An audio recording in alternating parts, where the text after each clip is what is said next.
Can you hear that? It's the sounds of health.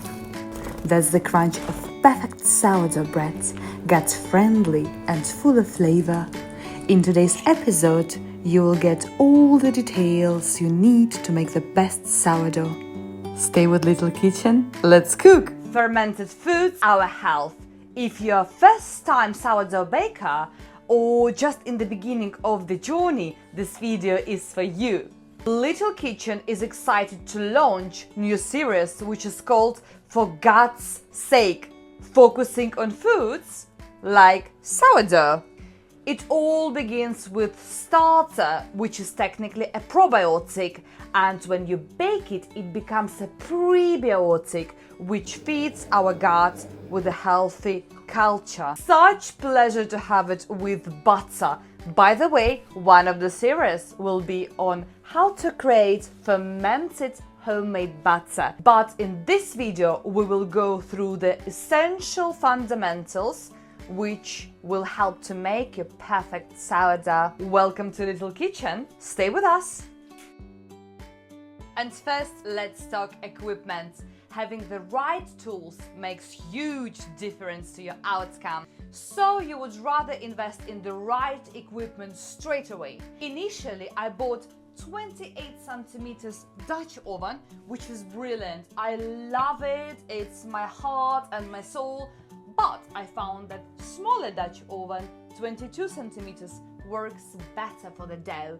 It gives this tall rise and the best heat. I'm preheating it already. As you can see, it's specially designed for the sourdough baking.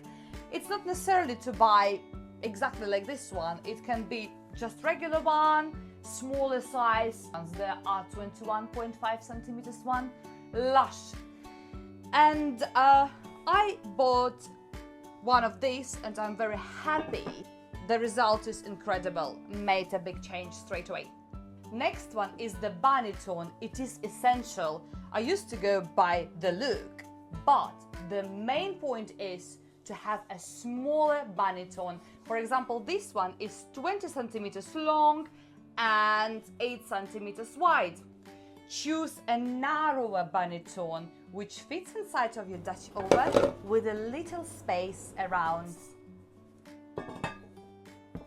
As you can see, I do have round as well. It's awaiting baking. Let's move it back. Also, please buy thermometer, scoring knives. When you just start your sourdough journey, just buy a simple one for the standard cut. But then when you will have more of the advanced design, one of those amazing. And the bow, it is your measurement tool. Those are having two lines, but I also bought one in Tesco with one line, and you will know then as soon as your dough will reach the first line or even first line and a half, it's ready. It's so easy.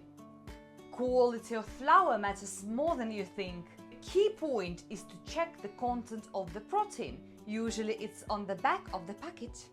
It should be at least 12.8%. I personally use Canadian wheat flour. It is 14.8 protein content and your sourdough turns brilliant every time. This recipe will also require the Canadian wholemeal bread flour and also white spelt flour. I will leave all the links for the flour in the comments and I will provide you with more variety so you can choose what works best for you. Temperature and water is crucial. The best range for your sourdough, it is 18 to 24 degrees Celsius. If you're trying to raise your dough overnight, better even to go lower, like 17, 16. If you're working at the daytime with the sourdough, 18 to 20 will be absolutely perfect. Everything what is above 24 will spoil your dough and your starter. As for water, my preference is filtered water. It works great, but I suggest you to try both tap water and filter water and to see what works best for you. Let's cook! As you can see, I fed my starter and it was 11 o'clock in the morning.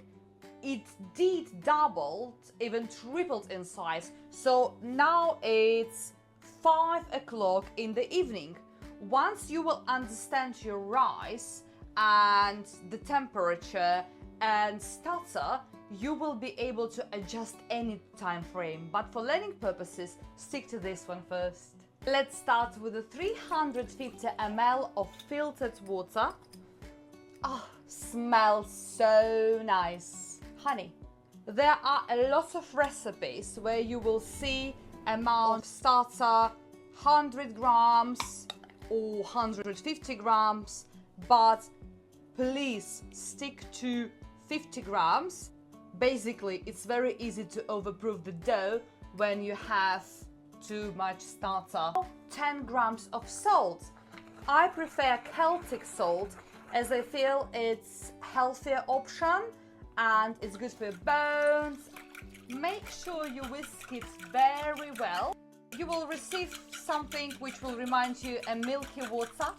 Now we are adding 300 grams of Canadian wheat flour, 100 grams of spelt flour, 50 grams of wholemeal flour, and 10 grams of rye flour. I will mix it with a fork, switch to spatula, clean sides, and make sure there are no dry bits.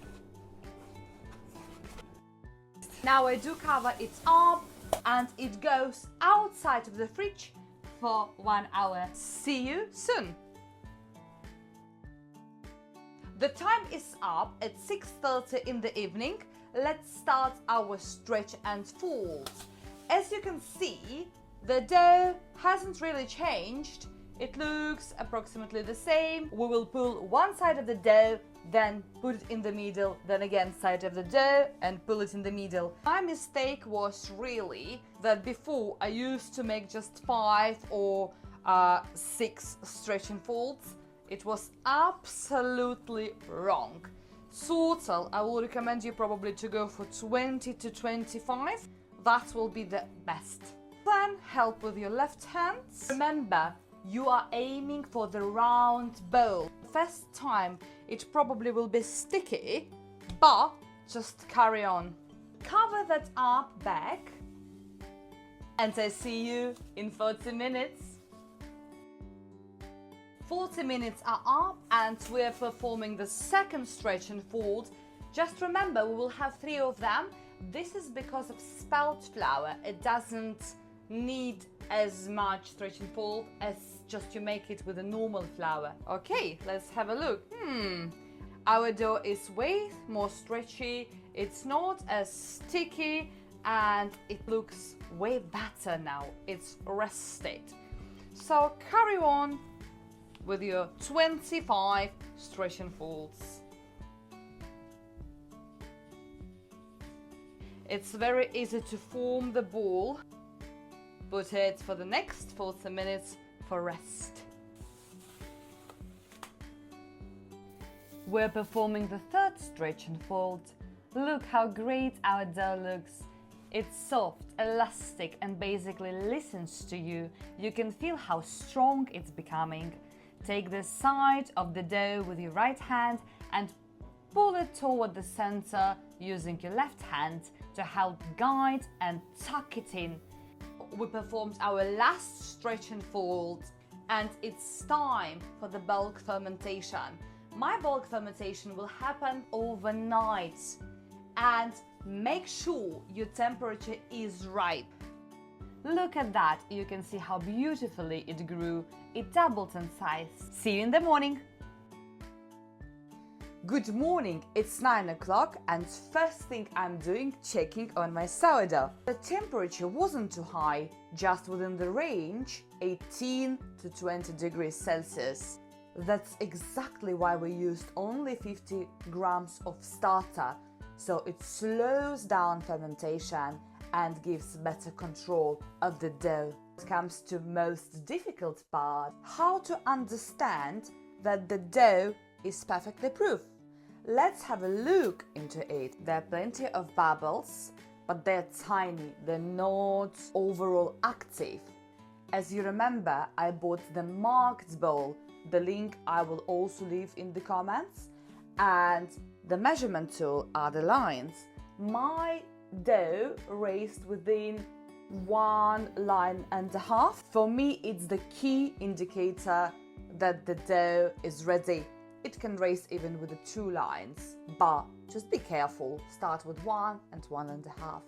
And you can observe slight dome shape. The top looks slightly rounded. Pull test. When I pull the sides, the dough releases easy from the bowl. Poke test. I'm not best friend with that, to be honest.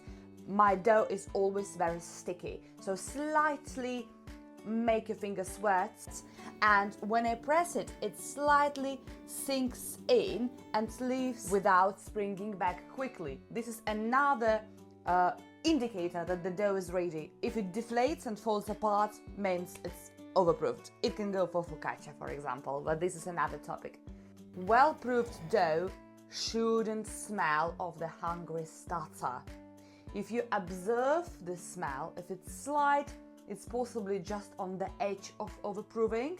If it's very strong, it might be overproofed. So my dough today doesn't smell starter at all, so I have a high expectations on this one. The most important part is final shaping. At first I did it completely wrong. I literally was afraid to touch it or deflate or pop these bubbles, but you need to be very firm with it. You need to ruin it in order to shape it well. We will go by principle stretch and fold, but instead of pulling the dough up, we will gently bring it inward. Use your right hand to pull one side of the dough towards the center, while your left hand supports and helps guide it in. Keep repeating this motion. You'll notice the dough getting stronger with each fold. It might feel a bit resistant, but keep going. Once you see a firm, smooth, round ball, that's it. Now gently transfer it into banneton, sprinkled with rice flour. Now we have tight, round bowl. Here we go. Sprinkle that with the flour. Cover it up. It is going to the fridge for minimum 3 hours, but I will recommend you to wait for 5 to 7 and see you then. Finally, baking part. Congratulations, we did it! Our dough has been resting in the fridge for 7 hours. How it looks like, it's slightly risen inside. This is a good sign. Even it doesn't always happen, it still turns out perfectly. I prepared here baking paper, and now we need to work really quickly. My Dutch oven is preheated for 240 degrees Celsius, but if you have on your oven the option to turn it even hotter, please do it. And keep your Dutch oven at least 40 minutes before you start to bake. Now, very important, we take our Dutch oven out and very quickly we're taking our paper and flipping the baskets. Fantastic job. Now make a 40 degrees angle cut, add 2 ice cubes. Try to find out the space for it so it will not affect shape of your dough. Oh, probably here it will. Now this is going to the oven for 9 minutes, and we will come back to make extra scoring. 9 minutes are up. Now we're taking our bread out.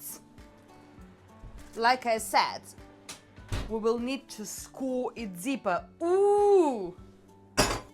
Sometimes it looks really uncertain, but what I like to do to make sure that I again score it on 45-degree angle, and then slightly put this ear up like this, so it will give you a bit of taller opening.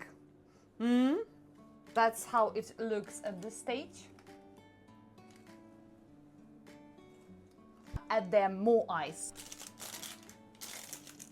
Baking paper. Steam. We cover it up again and it goes to the oven. Now everything we need to do to wait. Let's check our breaths in 30 minutes time. See you! The time is up, we're back. Finally, it's ready. Let's have a look at that. Wonderful.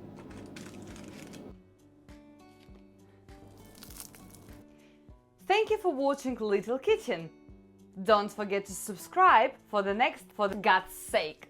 Packed with plenty gut-friendly recipes. It was a pleasure making this bread with you. See you next time. Bye!